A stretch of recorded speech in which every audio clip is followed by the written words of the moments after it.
Guys, welcome to the video. And as usual, before I get started, go ahead and smash that like and subscribe if you're new to this content. And to my current subscribers, I appreciate you guys more now. Let's just get right to it. So I appreciate you guys coming back to watching this video. We're going to cover what's going on with Bitcoin, Ethereum, VGX. We're going to talk about everything that pertains to the spot ETF. We will get deeper down into VGX, and we're going to end it off with what's going on with John Crooning. What are his lawyers doing right now to prepare for the case that will be happening January 2025 or later down, maybe March or April. So those are the things that I'll save the John Crooning information on what I want to talk about down to any part of the video, because there's a lot to talk about and how they can be addressed in the situation. So let's talk about the total crypto market cap right now, roughly $2.34 trillion. And for those of you that used to watch my video as it pertains to Ethereum, you guys, I hold a considerable amount of Ethereum. I do hold 2 Bitcoin. Bitcoin is actually doing very, very well at the $70,000 mark, but Ethereum is not running with the bulls like Bitcoin. And the reason why, let's take a look at this. As you can see right now is that the spot ETF approval companies that actually were part of the hedge funds or are part of the hedge funds that the SEC went ahead and approved, Grayscale, BlackRock, Fidelity, Bitwise, VanEck, Franklin Templeton, Investigo, and 21 shares, just in the last 24 hours, they have been doing a tremendous amount of selling. Is it because they see the price of Bitcoin actually start to do a run up, and they realize that Ethereum is actually trying to stall? Now, the investment company cannot tell them not to sell. They can advise them to hold. But a lot of people, investors, invest on emotions. And looking at this chart, there's been a considerable amount of selling going on. It's down roughly 493 million, based on the meager total net inflow of 4.36 million. Now, is this going to change? Is Ethereum going to continue to fall? I don't think so. And for those of you that have been watching my videos, I am a long-term holder as pertains to Ethereum. I bought at the 3,800 and I DCA'd all the way down to the 2,100. So seeing the 2,500, I'm in a little bit of a profit, even though I'm not back to the $3,800 mark. But this is a 10-year plan. I am in no shape and no form upset over the Ethereum price, because this is a long-term play. Very similar to those persons that actually invested in Bitcoin. I will look at this in the future. But in the meanwhile, I will be investing. And knowing the fact that what we see here on the chart, that there's a lot of selling going on right now, is because there's not as much adoption from the people. They don't really know much about Ethereum, as well as the media have been actually making a lot of publicity and commercials as pertains to Bitcoin and why you should buy Bitcoin. You've seen a lot of statues being created for Satoshi Nakamoto, and a lot of people are talking about Bitcoin still, not as much as Ethereum. But this will blindside a lot of people when the Ethereum price starts to get to 10, 15, and 20,000, 30,000. You will remember the price of Ethereum being around the 2,500, the 2,100, as low as even the 1,100 when it was at the $1,100 price. So this is considered to be a tremendous amount of rally, even though it fell from the $4,000 mark. And this is the reason why, for those of you, if you do have the money, not financial, Ethereum could be a 401k if you don't have a 401k. You can invest in this because the amount of return that you're getting on a CD is max is roughly about 5%. But with crypto, because there's so much people, and the fact that it's a part of a spot ETF, you can get a higher return over a longer period of time and make even more money than you will get in a CD. Now, I'm not telling you guys go ahead and cash in your CD, but you can let this run parallel along with a CD, and you'll see exactly what I'm talking about. These are blue chips. They will forever perform well, very similar to Bitcoin. Everything afterwards will now be considered a meme token, right down to XRP. They will start to rally, but my money is on Bitcoin and Ethereum. Now, as far as meme tokens, I am not on that 20%. I will diversify in those as well, because you can definitely get rich of meme tokens. Very similar to, you say, take a look at VGX. VGX is a game, it works primarily on the gaming platform, but they're doing a lot of improvement as pertains to the Safemoon wallet. If you guys take a look at the sleek design of what they're doing, the Safemoon wallet, I mean, we do know that they're doing the beta wallet still. It's pretty much limited, free for limited time only, but they have a trick or treat special that is an open beta. You can take a look at the wallet track and all those different things. There are many different ways you can log in to actually utilize the wallet tracker and see what functionality they have actually improved with. And what I like about VGX is that I'm starting to see a few features that were not in the Safemoon wallet. The terms and agreements and all that stuff are still there. They're giving you a showcase. They obviously are presenting new tokens inside their wallet, as well as we do know the wallet tracker, the graph, and all those things that are there. But what I like the fact that they are now giving us that granular information in reference to the wallet, as well as they're communicating a lot on X. And this is why it is now adding a lot of value. And for those of you, the swap feature is there. Keep in mind that VGX is on the Ethereum blockchain. I like anything Ethereum.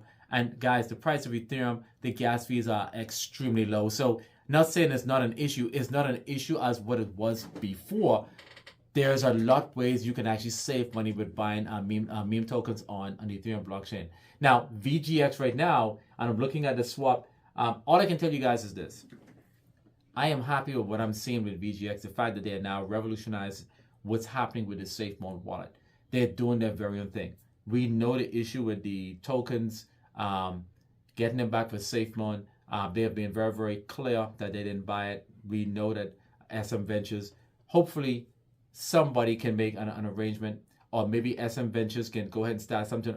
Again, if there's some sort of synergy, some sort of partnership, or maybe if the case turned out how we would like it to be for John Karuni, maybe that's the saving grace, that he will go ahead and now make everybody whole by launching a new token and integrating all of those tokens back into that. So that's probably the reason why SM Ventures is actually holding on to that. You can do research in that particular company, see what they're all about. There's very few information on them, but just let you guys know that VGX is doing a lot of stuff with the Safemoon wallet. And you don't have to really, if you don't want to buy their token, but you can utilize the wallet to leverage all the other tokens, like Solana stuff, Matic, stuff on the Binance Smart Chain. That is the way in which I'm going to use it. So if you like what I'm saying, guys, go ahead, like, share, subscribe, because these are the things that actually are going to matter when it comes to the time to actually making money. You need to position yourself with projects that actually show value. There's nothing here about VGX that actually raises a flag that I should be concerned about. They are moving at a pace where it's slow enough, where they are meticulous, and the developers are taking their time to develop it. So I can see that there's a lot of money is actually being done here. From a UI standpoint, all right, I can see that. It's a sleek design. I think this could very well have been the vision of what John Karuni wanted to take this token, but we know he might have wanted to do even more. They are just carrying the baton to actually take it to the finish line. So this is the reason why you guys see me keep talking about VGX. Again, no pressure to go ahead and buy this particular token on the VGX platform. I did, and I'm actually a holder of this token, and I'm actually happy to see that I'm actually in profit. So that is the topic we're going to talk about in reference to meme token. So let's talk about John Karuni here for a minute. So, I had a minute to actually discuss with an attorney, because I am not an attorney. I did work for a legal company, and I was just asking about the entire case situation here.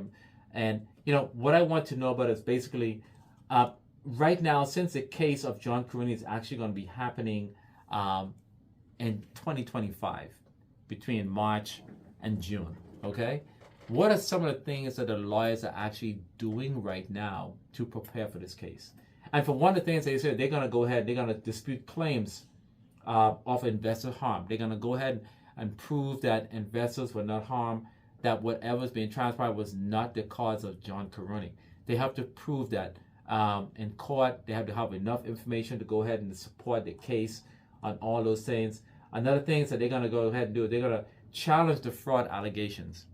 They're going to get very, very deep, and they're going to show stuff that are on the blockchain to actually corroborate what John Karuni is saying, to say that, hey, whatever was allegations are actually made towards John Karuni, that they can prove otherwise. Another thing they're going to go ahead and do is that they're going to examine the financial transaction. They're going to look at those.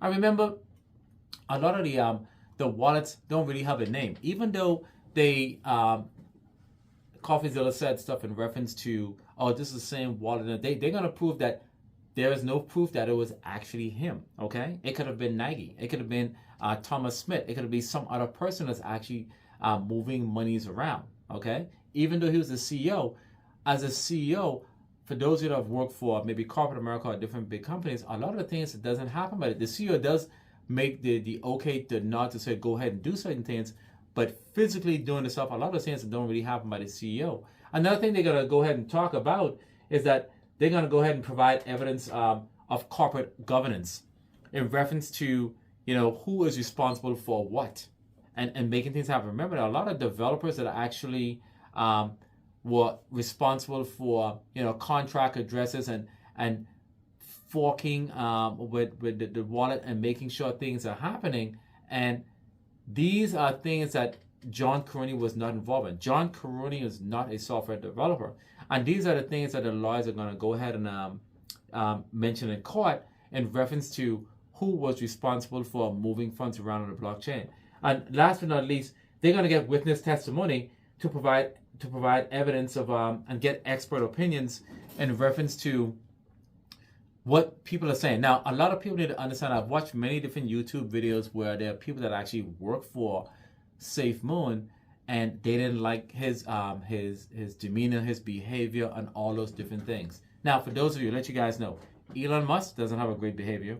Jeff Bezos doesn't have a great behavior. Bill Gates, when he was a CEO, didn't have a great behavior. Name it. A lot of the CEOs, normally when they're successful, their personality is sometimes off. And a lot of people use that as a measure to say, well, his personality is raw. Okay, we couldn't work with him.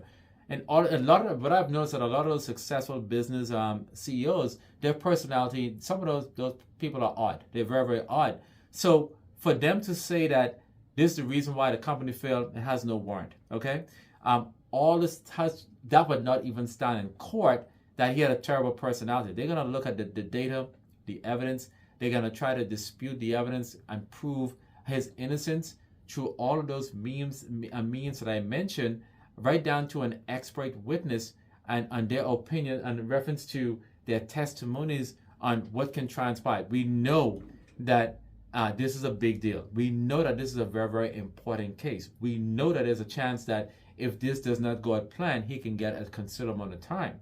We know that if they prove the evidence, he can get us scotch-free. So what the lawyers are doing right now is what I mentioned, and they are going through every single thing. And this is the reason why they ask for a lot of time so they can prepare for the case. There's a lot of forensic going on. There's a lot of people that will be subpoenaed in this court case that will most likely, for those of you that can attend, will be a very, very interesting case. We know about Sam Bankman-Fried. Sam Bankman-Fried came out on television and pretty much said that he was sorry, that he admitted that he did something wrong, and he was just trying to save the company. All right, and Binance tried to buy the company. When they looked at the books, they said, forget it. John Caroni did not do that. He did not admit guilt. He said that he was innocent. So this is the reason why they have to go through a due process. So right now he's actually on bail with strict rules and regulations to stay away from the social media and stay away from crypto and all those different things, because this would actually muddies the water if he was to continually be on social media where they explicitly told him not to. This can actually say that he's actually not listened to what the court says. So I don't know if the being on social media from an X standpoint, but we did see some posts. We don't know if he has some flexibility there. We do know that he's probably confined to his home, or I think the last time he actually applied to either do a job in a certain location, that may have been granted so he can at least make some financial situation. Don't know his net worth right now. I am sure a lot of his assets are frozen.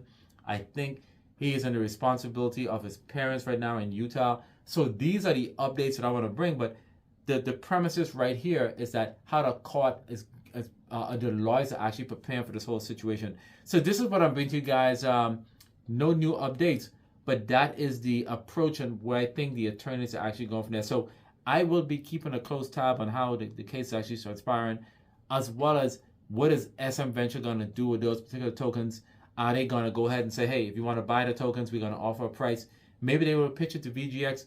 Who knows? But this has been I'm bringing you guys. Hope you guys enjoyed the video. Like, share, subscribe. And until I see you guys on the next one, You guys have a wonderful day, and peace.